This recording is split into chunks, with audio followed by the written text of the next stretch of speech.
everyone told us Dunedin would be easy. But no one told us about this.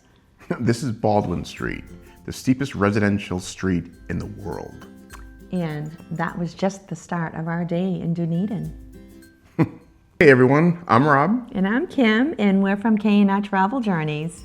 And this is how our cruise stop in Dunedin became one of our favorite days in New Zealand. Dunedin is located southeast coast of New Zealand Islands. Yeah. And it's known for its Scottish heritage, along with very walkable areas. The dramatic landscapes, very steep streets.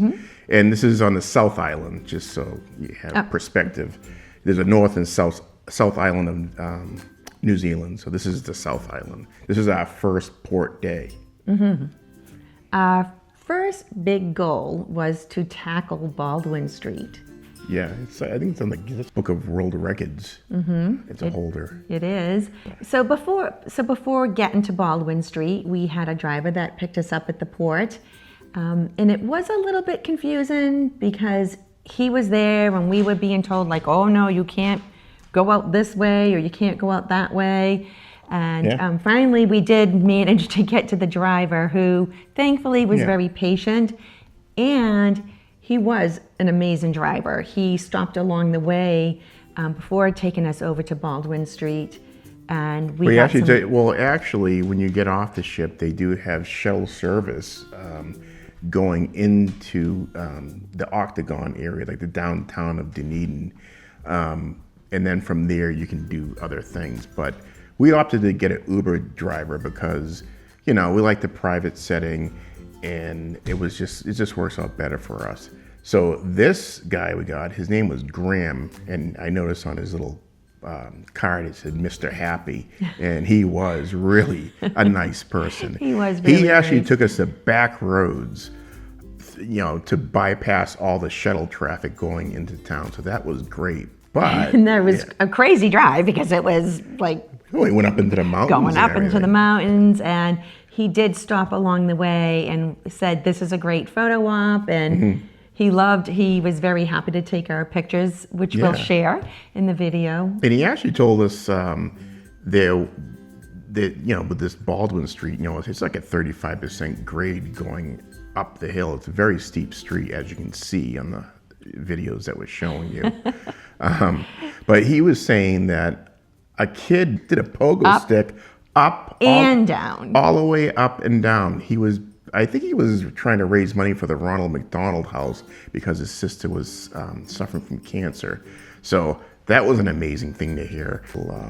What a nice gesture. It was. And then also they have a contest every year where people actually have to run up and run down. Yes. And I will tell you, going down was I don't know how anybody can run down that hill. That was crazy. I couldn't even look down, as you'll see in the videos that we're going to share.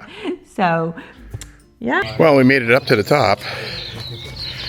We did. Now, we're just going to make it down. We're just going to make it down without rolling down the hill.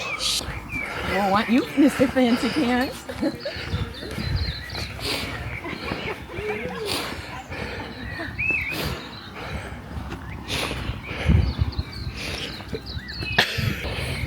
So Kim is like shaking right now. I'm not sure what the problem is.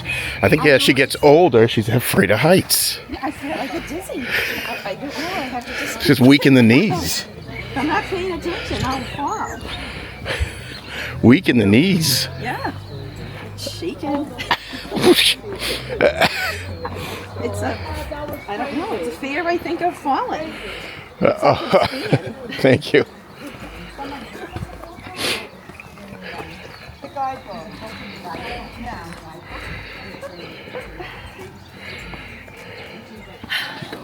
I'm going. So we tackled it, went up and went down. We did. Now, let's go get a drink. Yeah, let's go have fun.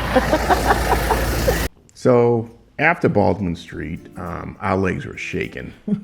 It was just crazy. But we decided, let's walk to the downtown of Dunedin. which is, they call it the Octagon. It's like where the train station is, and it's downtown. It's a plaza. So we decided to walk down. We didn't realize it was a 3-mile walk, but whatever. I think it was a little longer. Yeah. I think Rob miscalculated that, Yeah. but we'll go with the 3 miles. Yeah. But we did need it because we needed to shake our legs out because Kim was actually shaking at one point. Yeah, Actually, I was shaking too. Our legs were shaking. So it's crazy using muscles that you've never used before when you're coming down. So, We thought we planned for it, but no, not even close. no. But if you go, definitely do it. Yeah, it's a nice challenge. you have to. And people actually live on Baldwin Street. There's homes up and down Baldwin Street, so I'm not sure how that works out. All right, so Baldwin Street is a must. Yeah. So as Rob said, that we did decide that we were going to walk to our destination of going to the Octagon. On our way there, we decided to stop because the Botanical Garden were on our way back on the walk. So we popped in there and we did the Smile Walk. So that was really nice. That was pretty. It was. We got to stop and smell the roses. Yes. It was nice. And they had especially like after that graffiti, walk. like little paintings on under the bridges. Yeah, It under was the really bridge. cool. It was very Yeah. artsy, even though, like we refer to it as graffiti, but it was very artsy. It's very nice graffiti. Very tastefully Yeah, done. Yes, Yes. excellent. That's a good way of putting it. Mm-hmm. Yeah. So after that long walk from Baldwin Street, we decided to, get a good old-fashioned pick-me-up. Mm-hmm. And we went to a place called, what was it called? Modax. Modax. Modax. Modax Espresso. Right. Shop. And it was very, very quaint, and there was really nice staff, and everyone was very friendly. Yeah. So we opted to have our coffee outside because it turned out to be a beautiful day. Right. And because what the Uber driver was saying, Graham, Mr. Happy, he was saying that it rains there 364 days a year. So we thought that was kind of funny. And it is. Well, and that's why it's he's so right. that's why it's so it could green, be though. raining, but we were really very fortunate, and we didn't run into any rainy weather while we were there. But it was really nice to sit out there and have our pick-me-up. We could see it was a Sunday, so families were out and about shopping, and all the holiday decorations were going up, and you could just see that people were really getting ready for the holidays. So that was really nice. Yeah. And as I was sitting there, I wore hiking boots on this, thinking I was going to need it for Baldwin Street. But I will say, after all the walking we did, it did become quite uncomfortable. So we saw a shop that said New Zealand sheepskin. Yeah, sheepskin. So we were excited about that. Yeah, because, why not go and buy ourselves a pair of comfortable shoes, or you wanted to look at some sweaters and things like that. So we did go in there. And Well, I bought a pair of slippers, sheepskin slippers. They're really nice. And you? Well, mine, they're like slippers, shoes, but I did change into them because they were really comfortable. So. One thing we were disappointed about was when we got back to the ship, and we never made this mistake because every time we go away, we want to get something that's authentic to where we are. And we get back, and what did it say? Yeah. Made in China. Made in China.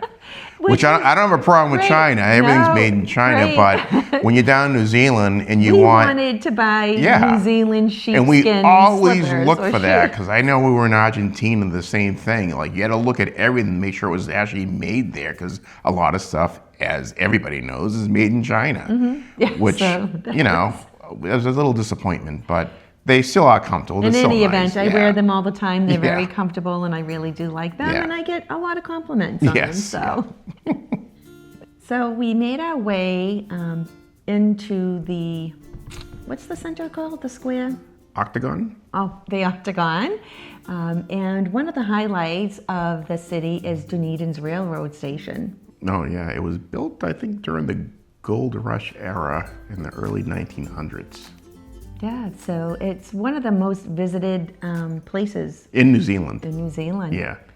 So we were hungry at this point, and we heard of a place from fellow YouTubers to go to called the Best Cafe. Yes. Yes. And that was for some nice, fresh Fish and chips. Fish and chips. And we went in there and just very, very good. We are here in Dunedin at the Best Cafe, which we have heard has the best fish. We ordered just one piece of blue cod because it's quite large, as we can see. And we ordered a half dozen of the battered oysters. So looking forward to giving that a try. We got it along with a Corona. So you have to have fish in there, right, I guess? So look at this. Doesn't this look lovely? Can't wait to dive into it and give it a taste. We have our ketchup.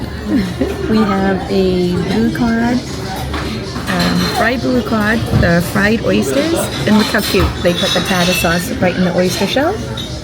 And we call them French fries, but they call them chips, which a lot of seafood places call it fish and chips, right? And some coleslaw. It's called fish and chips, yes.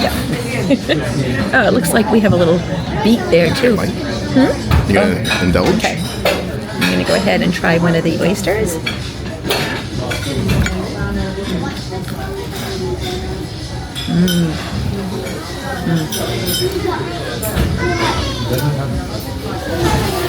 A lot better than fried clams.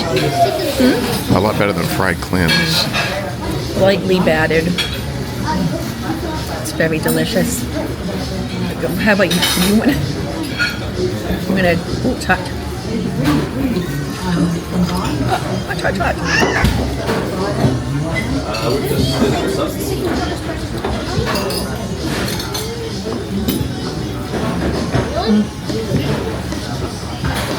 Good? Very fresh. My turn. Delicious. Highly So- recommend going to the Best Cafe if you're And in again, Dunedin. everyone was very friendly. It Yes. was like a younger staff that was working there. Very and friendly. I watched this waiter, and he really tried he to was- accommodate some he was difficult yes. people. But There was one not us being no. difficult, but One woman he- was giving this guy He a was hard so time. patient, and it was just kind of fun I mean, to how do watch. you? The guy, she was complaining that she got too much food. I don't know. But she's the one that ordered it. In any Yeah. event, they handled it with really Yeah. gracefully, and it was. So It was check a out fun the place best. to- Yeah, so check out the Best Cafe when you're in Dunedin. It's right across from the railroad. The railroad. station. It's right there. Yeah. It's right there. So after that excellent fish and chip, we headed back to the ship, and Dunedin completely surprised us. It was just unbelievable. It really You was. know, one thing- Historic yeah. scene, Oh, yeah. scenery, walkable, challenging. In the best way, though. I'm glad we did it. You know, Oh, it is a must. I would do. absolutely do it again. Highly recommended. And yes, And there's a lot of, I mean, Graham did say it was rains 364 days a year. A lot of timber in Dunedin. A lot of timber. yeah. Well, New Zealand, like even throughout the different ports, you right. saw, and there's a whole story behind Well, yeah. the timber, and not to really get into it, but it's something worth to look up because I found it very interesting about why you saw so much in the different sections of it. And I guess we're getting into it. Basically, what it is that people in Dunedin, they have family-owned land, and what they do is they plant a seed, tree grows. 30 years later, they cut it down for timber and sell it.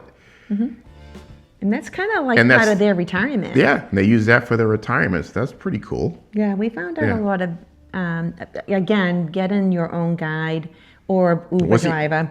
He wasn't even a guide. But He was had an a Uber lot driver. of information, and he was happy. Just want to say thanks for exploring Dunedin with us. Yeah, our next stop is going to be very exciting. Christchurch, New Zealand. Can't wait to share that with you. So we'll see you next time. So I'm Rob And I'm Kim. from K&R Travel Journeys. Thank you so much for watching. And as always, like and subscribe if you enjoy the content. All right. We'll see you next time.